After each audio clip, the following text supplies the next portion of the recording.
بسم اللہ الرحمن الرحیم۔ انسپائر سٹوری چینل دیکھنے والوں کو دل کی تہ گہرائیوں سے خوش آمدید۔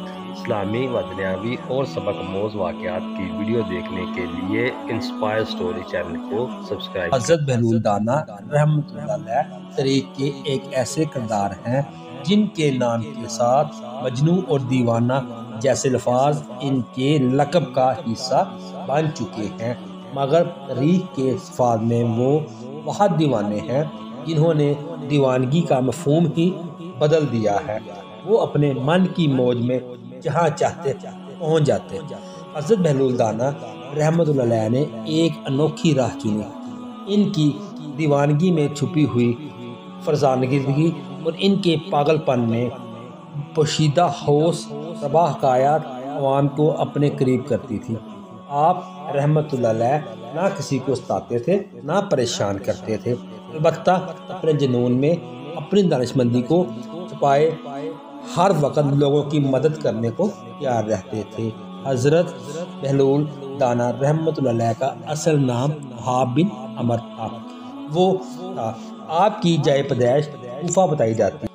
جس طرح وہ اپنے دور میں ایک نامور شخصیت تھے، اسی طرح ہر دور میں وہ ایک پسندیدہ کردار رہے اور آج تک ان کی آیات حضرت بہلول دانا رحمۃ اللہ علیہ کے نام کے ساتھ دلچسپی اور شوق سے کہی اور سنی جاتی ہے۔ میرے دوستوں، واقعہ شروع کرنے سے پہلے نئے آنے والے دوستوں سے گزارش ہے کہ ہمارے چینل کو سبسکرائب کریں۔ ناظرین، شہروں کے شہر بغداد کی اور رونق شہروں پر زندگی اپنی مخصوص گہما گہمی سے رواں دواں تھی۔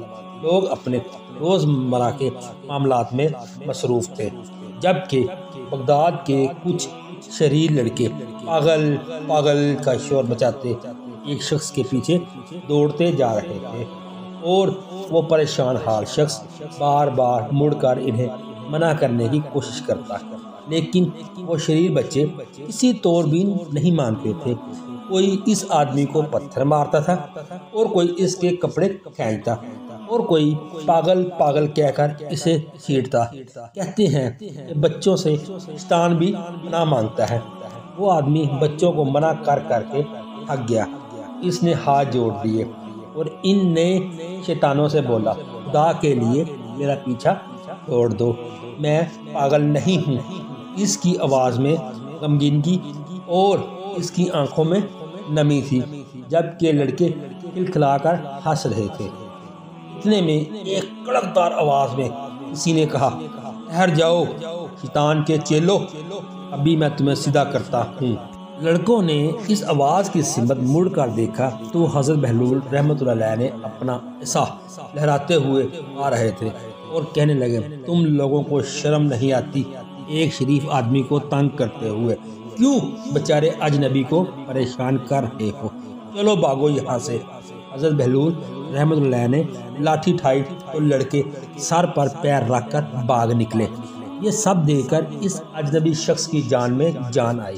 اس نے اپنا لباس درست کیا اور ہانپتا ہوا حضرت بہلول کے پاس آیا اور آپ کا شکریہ ادا کرنے لگا۔ کہنے لگا، اگر آپ نہ آتے تو سچ میں یہ شریر لڑکے مجھے پاگل کر دیتے۔ یہ سب کہتے ہوئے اس آدمی کی آنکھیں نم ہو گئی۔ حضرت بہلول رحمۃ اللہ نے اس آدمی کی طرف دیکھا۔ وہ شکل و صورت لباس سے اجنبی اور مسافر معلوم ہوتا تھا۔ اس کے چہرے پر پریشانی اور افلاس کے آثار نمایاں تھے۔ حضرت بہلول دانا رحمۃ اللہ نے دردی سے پوچھا، بھائی تم اجنبی معلوم ہوتے ہو ہمارے شہر میں، کیا تم پر کوئی ظلم کیا ہے؟ کچھ تو میں نے آپ کی آنکھوں سے دیکھ لیا ہے، تو کچھ تم سنا دو کہ جس نے تمہاری آنکھوں میں آنسو بھر دیے ہیں۔ اس آدمی نے ایک آہ بھری اور کہنے لگا، آپ درست فرماتے ہیں، اس شہر نے تو مجھے پاگل بنانے میں کوئی کسر نہیں چھوڑی۔ دراصل میں چند روز پہلے ہی یہاں بغداد میں آیا ہوں۔ میرے پاس کچھ زیورات اور سونے کے سکے تھے جو میری ساری زندگی کی جمع پونجی تھی۔ اس خوف سے کہ کہیں اس اجنبی شہر میں لوٹ نہ جاؤں، وہ سارے زیورات ایک عطر فروش کے پاس امانت کے طور پر کھوا دیے، مگر افسوس آج جب میں نے اپنی امانت کا مطالبہ کیا تو وہ صاف مکر گیا۔ اس نے نہ صرف مجھے برا بھلا کہا بلکہ اس نے ان شریر لڑکوں کو یہ کہہ کر میرے پیچھے لگا دیا کہ میں پاگل ہوں۔ یہ سب کہتے ہوئے اس کی آنکھوں میں آنسو آ گئے۔ حضرت بہلول دانا رحمۃ اللہ علیہ نے تسلی سے اس کی بات سنی تو کچھ سوچنے کے بعد کہا، بھائی مجھے افسوس ہے اس شہر میں آپ کے ساتھ ایسا سلوک ہوا، لیکن تم اس کی فکر نہ کرو، انشاءاللہ اللہ تمہاری امانت تمہیں ضرور واپس کروائے گا۔ وہ آدمی مایوس ہو چکا تھا، کہنے لگا، مجھے یقین تو نہیں آتا کیونکہ وہ عطر فروش حد درجہ کا چالاک اور مکار آدمی ہے، لیکن امید پر دنیا قائم ہے، اس لیے میں اپنی ٹوٹی ہوئی آس اس سے جوڑ دیتا ہوں۔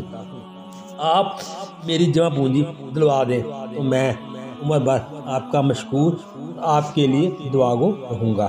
حضرت بہلول دانا فرمانے لگے، تم سچ کہتے ہو، مایوسی کفر ہے، تم فکر نہ کرو، اللہ بہتر کرے گا، انشاءاللہ تمہاری امانت تمہیں ضرور ملے گی۔ یہ سن کر اجنبی بولا، اللہ آپ کا بھلا کرے۔ حضرت بہلول دانا رحمۃ اللہ علیہ نے اس اجنبی سے اس عطر فروش کا پتہ لیا اور حضرت بہلول نے اس اجنبی کو ہدایت کرتے ہوئے کہنے لگے، کل تم اسی وقت اس عطر فروش کی دکان پر آ جانا اور اس سے اپنی امانت کا مطالبہ کرنا۔ اجنبی گھبرا کر کہنے لگا، نہیں جناب، اب میں اس مکار کی دکان پر دوبارہ نہیں جاؤں گا، پہلے ہی اس نے میرے ساتھ کیا کچھ نہیں کیا۔ حضرت بہلول دانا رحمۃ اللہ علیہ نے کہا، پہلے پوری بات تو سن لو، تمہیں اس قدر گھبرانے کی ضرورت نہیں، میں اس دکان پر پہلے سے ہی موجود ہوں گا اور یہ میرا ذمہ رہا کہ وہ تمہیں کچھ نہیں کہے گا۔ حضرت بہلول دانا رحمۃ اللہ علیہ نے اپنی بات پر زور دیتے ہوئے کہا۔ اگلے روز حضرت بہلول رحمۃ اللہ اس عطار کی دکان پر پہنچے اور آپ کے ہاتھ میں ایک تھیلی تھی۔ آپ نے اس عطر فروش کو سلام کیا اور بولے، جناب میں کچھ عرصہ کے لیے فرسان جا رہا ہوں، دور کا سفر ہے، پتہ نہیں واپس آ سکوں کہ نہیں، راہ میں چور ڈاکو کا بھی خطرہ ہے اور یہ میری جمع پونجی ہے جس میں کچھ زیورات اور سونے کی اشرفیاں ہیں، آپ انہیں میری امانت سمجھ کر اپنے پاس رکھ لیں۔ اگر میں 3 ماہ تک واپس آ گیا آپ سے اپنی امانت لے لوں گا، اور اگر مجھے واپس آنا نصیب نہ ہوا تو آپ اس رقم سے کوئی مسجد بنوا دینا۔ حضرت بہلول دانا رحمۃ اللہ نے سنجیدگی سے کہا۔ اس عطر فروش نے تھیلی ہاتھ میں پکڑی، اس تھیلی کا وزن محسوس کر کے وہ دل ہی دل میں بہت خوش ہوا اور بولا، حضرت آپ کا کہا سر آنکھوں پر، آپ خیر کی بات کریں، انشاءاللہ آپ ضرور واپس آئیں گے اور اپنی امانت اس طرح محفوظ پائیں گے۔ حضرت بہلول رحمۃ اللہ فرمانے لگے، میں آپ کا شکر گزار ہوں، آپ نے میری پریشانی دور کر کے میرے سر سے بوجھ اٹھا لیا۔ اس کے بعد حضرت بہلول دانا روح نے وہ تھیلی اس عطر فروش کے حوالے کر دی۔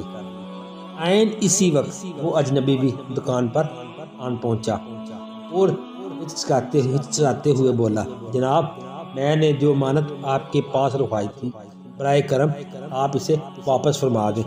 عطر فروش سوچنے لگا، اس اجنبی کو کیا جواب دوں؟ اگر وہ انکار کرتا تو حضرت بہلول دانا اس سے بدگمان ہو جاتے اور اپنی امانت واپس لے جاتے اور کسی دوسرے کے پاس رکھوا دیتے۔ حضرت بہلول دانا رحمۃ اللہ کی تھیلی اس اجنبی کی تھیلی سے زیادہ وزنی تھی اور حضرت بہلول دانا رحمۃ اللہ خلیفہ ہارون کے رشتہ دار بھی تھے اور ان کو اکثر بیشتر خلیفہ سے نذرانے بھی ملتے رہتے تھے۔ یقیناً ان کی تھیلی زیورات زیادہ قیمتی ہوں گے۔ یہ سوچ کر اس نے اپنے ملازم سے کہا کہ وہ اس اجنبی کی تھیلی واپس کر دے۔ اس اجنبی نے وہ تھیلی لی اور دعائیں دیتا ہوا وہاں سے چلا گیا۔ حضرت بہلول دانا رحمۃ اللہ بھی عطر فروش کو خدا حافظ کہہ کر رخصت ہو گئے۔ ان کے جاتے ہی عطر فروش نے بے قراری سے وہ تھیلی کھولی تاکہ اس کی مالیت کا اندازہ کر سکے۔ یہ دیکھ کر اس کی آنکھیں کھلی کی کھلی رہ گئی کہ تھیلی میں لوہے اور کانچ کے ٹکڑے بھرے ہوئے تھے۔ اس طرح حضرت بہلول دانا رحمۃ اللہ علیہ نے اپنی ذہانت و فراست سے ایک اجنبی کو اس کی امانت دلوائی۔ حضرت بہلول دانا رحمۃ اللہ علیہ جرأت اور بے باکی، حق گوئی اور مظلوموں کی حمایت کے لمبردار تھے۔ اس دور میں بادشاہ پر کھلے عام تنقید کرتے جب کوئی بادشاہ خلاف زبان کھولنے کا تصور بھی نہیں کر سکتا تھا۔ اگر آپ کو میری یہ ویڈیو اچھی لگی ہو تو پلیز اس ویڈیو کو لائک کریں، اچھا سا کمنٹس کریں اور ساتھ ہی میرے اس پیارے سے چینل کو سبسکرائب کر لیں۔ شکریہ، اللہ حافظ، ملتے ہیں نئی ویڈیو میں۔